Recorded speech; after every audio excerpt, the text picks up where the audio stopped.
నీట్గా వాష్ చేసి పెట్టుకున్న ఫిష్లో ఏమేయాలి బిడ్డ? కారం. ఓకే, వెయ్యి. 1 స్పూన్ కారం వేయి. నేను తీసిస్తా, నువ్వు వేయి. ఓకేనా? చోటు అట్లా కాదు, కారం అయితే ఇస్తా ఉండు. పట్టుకో. కారం అవుతుంది, వేసే. 1 స్పూన్ కారం, ఇంకొక స్పూన్ కొంచెం. ఓ బిడ్డ, సరే కారమే కొంచెం. 1 స్పూన్ కారమే.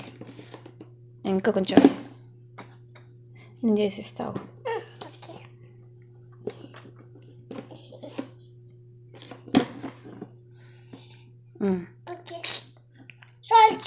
సాల్ట్ ఇప్పుడు కాదు, తర్వాత. ఇప్పుడు 1 స్పూన్ అల్లం వెల్లుల్లి పేస్ట్. నువ్వు వేస్తావా తమ్ముడు? వేస్తావా? ఉండు, నేను ఇస్తా. అల్లం వెల్లుల్లి పేస్ట్ వేసి, సాల్ట్ ఇప్పుడు కాదు, తర్వాత వేయాలి. సాల్ట్ తర్వాత వేయాలి. ఓకేనా? మిక్స్ చేసుకోవాలి. ఏమేమి వేసాం మనం ఇందులో? కారం, పసుపు అండ్ అల్లం. కరెక్ట్. కారం ఎంత వేసావు? 2 స్పూన్ కారం, 1 స్పూన్ పసుపు, 1 స్పూన్ అల్లం. అంతే. ఓకే, అంతా మంచిగా మిక్స్ చేసుకోవాలి. ఏం వేయాలి? సాల్ట్ వేయి. 1 స్పూన్ వేయి. స్లోగా ఆగు. ఫుల్ చేయి స్పూన్. ఇంకొక స్పూన్ వేయి. ఫుల్ చేయబెట్టి వదిలేసాయి. వచ్చేసి చేపల పులుసులోకి కావాల్సిన ఇంగ్రీడియంట్స్: టమాటో, మిర్చి, ఆనియన్ అండ్ ఎల్లిపాయ. సో ఇప్పుడు ఏం చేస్తామంటే టమాటో అండ్ ఎల్లిపాయని గ్రైండ్ చేసుకుంటాం, పేస్ట్ చేసి పెట్టుకుంటాం అనమాట. కొంచెం ఉల్లిపాయ కూడా యాడ్ చేసుకోవచ్చు. అండ్ పులుసు కోసం చింతపండు నానబెట్టి పెట్టుకున్నాను. అండ్ మన ఫిష్ పసుపు, ఉప్పు, కారం అండ్ అల్లం వెల్లుల్లి పేస్ట్ వేసి పెట్టుకున్నాం కదా, అది కొంచెం సేపు మనం పక్కకు పెట్టుకోవాలన్నమాట. ఇదిగో ఇట్లా మంచిగా పేస్ట్గా గ్రైండ్ చేసేసుకోండి. ఫిష్ అంటే కొంచెం ఆయిల్ ఎక్కువ ఉంటేనే బాగుంటుంది టేస్టీగా. ఆయిల్ వేసి, ఆయిల్ హీట్ అయ్యాక కొంచెం జీరా వేసుకోండి. జీరా వేసుకున్న తర్వాత ఇందాక కట్ చేసి పెట్టుకున్న మిర్చి ఉంది కదా, ఆ మిర్చి వేసేసేయండి. మిర్చి వేగింది. ఇప్పుడు కొన్ని ఆనియన్స్ వేసుకోండి. Onions optional. చూడండి, ఆనియన్ కూడా ఫ్రై అయిపోయింది కదా. ఇప్పుడు మనం పేస్ట్ చేసి పెట్టుకున్నాం కదా ఇందాక, టమాటో, ఉల్లిపాయ అండ్ వెల్లుల్లి పేస్ట్, అది వేసేద్దాం. పేస్ట్ అంతా వేసేసి మంచిగా మిక్స్ చేసి కాసేపు మూత పెట్టి వదిలేసేయండి.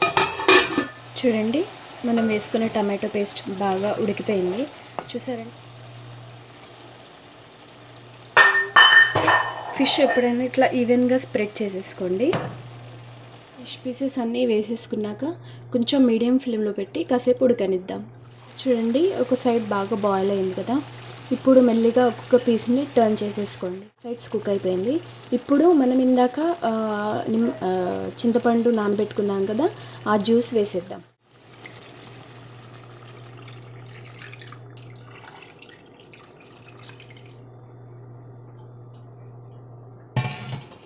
చూసారు కదా, మీకు ఎంత గ్రేవీ కావాలో అంత చూసుకొని చింతపండు రసంతో పాటు వాటర్ వేసుకోండి.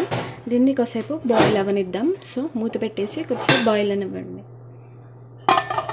అందరూ నన్ను కెమెరా షేక్ అవుతుంది అని అంటున్నారు, ఎందుకంటే రీజన్ ఇది. బాయిల్ అవుతుంది. సో ఇప్పుడు ఏంటంటే మీరు సాల్ట్ వేసుకోండి కొంచెం.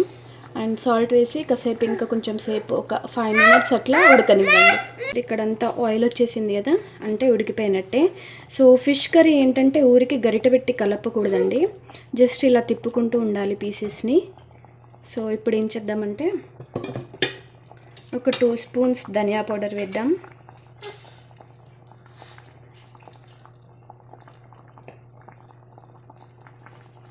అండ్ ఒక 2 స్పూన్స్ ఫిష్ మసాలా వేద్దాం.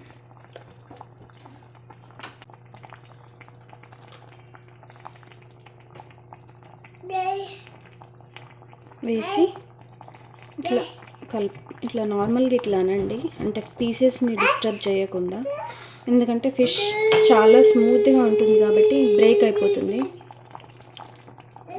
చూసి జాగ్రత్తగా దీన్ని ఒక 2-3 మినిట్స్ బాయిల్ అవనిచ్చి ఆఫ్ చేసేసుకుంటే మన ఫిష్ పులుసు రెడీ. ఒకసారి చూద్దాం. యా, అయిపోయింది. ఇప్పుడు కొంచెం అలా కొత్తిమీర చల్లుకొని ఆఫ్ చేసేసుకోవడమే. చేపల పులుసు రెడీ అయిపోయింది. ఇది నా రెసిపీ అండి. నచ్చితే మీరు కూడా ట్రై చేసి కామెంట్ సెక్షన్లో చెప్పండి ఎలా వచ్చిందో. Thank you for watching. Please subscribe to barfi బంగారు యూట్యూబ్ ఛానల్.